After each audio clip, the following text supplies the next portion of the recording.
আপনারা দেখছেন বাস্তব উপস্থাপন। আমি রাজীব। ভয়াবহ ঝড়ের তাণ্ডব, বিপর্যস্ত শিলচর শহর সহ আশপাশ অঞ্চল। হঠাৎ করে প্রকৃতি তার রুদ্র রূপ দেখালো।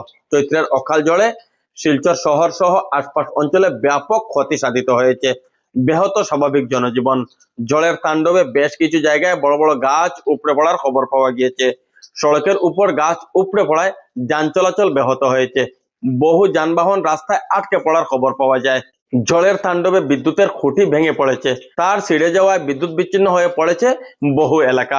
ঝড়ের তাণ্ডবে বহু বাড়িঘর ও দোকানের টিনের চালা উড়ে গিয়েছে। বিভিন্ন স্থানে গাছ পড়ে বাড়িঘরের ব্যাপক ক্ষতি করেছে। রবিবার দুপুরে আকস্মিক ঝড়ে কাছাড় জেলার শিলচর শহর সহ আশপাশ এলাকায় ব্যাপক ক্ষয়ক্ষতির খবর পাওয়া যায়। প্রশাসন ইতিমধ্যে সড়কের উপর পড়ে থাকা গাছ সরিয়ে যান চলাচল স্বাভাবিক করার চেষ্টা শুরু করেছে। এ ঝড়ে এখনো পর্যন্ত কোনো হতাহতের খবর পাওয়া যায়নি, যদিও তবে ক্ষয়ক্ষতির পরিমাণ অনেক বেশি হতে পারে বলে আশঙ্কা করা হচ্ছে।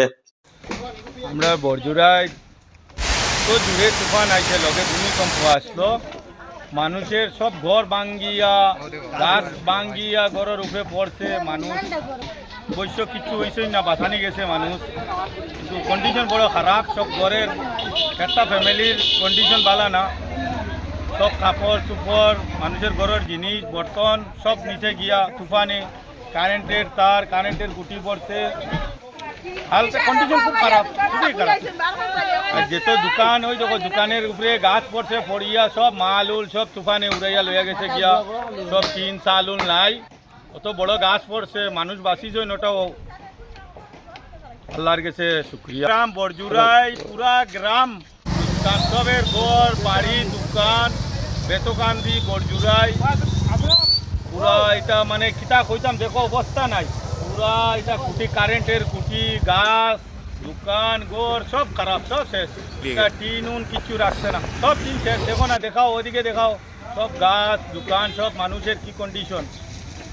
ওই তো এখানে একটা এই দেখো একটা ঘরের মধ্যে মানুষ বর্তমানে যে খাড়া হইবার মতো একটা কাপড় নাই, একটা কিচ্ছু নাই, ঘরের ভিতরে কিচ্ছু রয়েছে না। ঘরের উপরে গাছ ভাঙ্গিছে তো ভাঙ্গিছে শেষ, ঘরের উপরে পড়িয়া মানুষ বাঁচিছেন, কাপড় চোপড় কিচ্ছু রয়েছে না।